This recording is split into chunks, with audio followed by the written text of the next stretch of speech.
with that, let's talk about the purpose. Why are we concerned enough to pass this regulation? And in order to do that, we're going to take you all the way back to 1999 when this rule was written. You see, back in 99, and some of you might be young enough where you don't remember, what it was really like when the internet was in its infancy, and the powers that be, the regulators and the people writing the laws in Washington, they were very concerned with financial institutions sharing private customer information.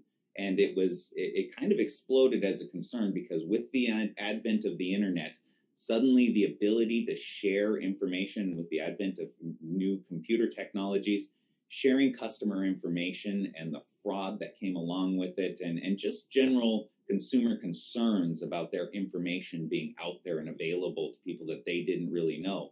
It was a very big concern. So as a result, this law was passed. And the requirements are, and if you look through there's on the top of page 1, kind of outlines there were 3 main purposes of this, privacy of consumer financial information rule that came out back in the late 90s. Now there's been some updates since 1999, and we'll talk about those when we get to them. But when this first came out, that was the major concern. So what does the rule require? If you look at letter A there, the first major thing is that you have to provide a notice. And, this notice had to basically convey what your practices were. What are your policies and practices when it came to consumer information? You had to put that into a notice, and you had to provide it to your customers when they open the accounts. And then there was actually an annual disclosure requirement that came along this as well. So letter A, that privacy notice, that was the first big chunk of this rule. Now, here's the requirement, and what you might want to write down next to letter A there.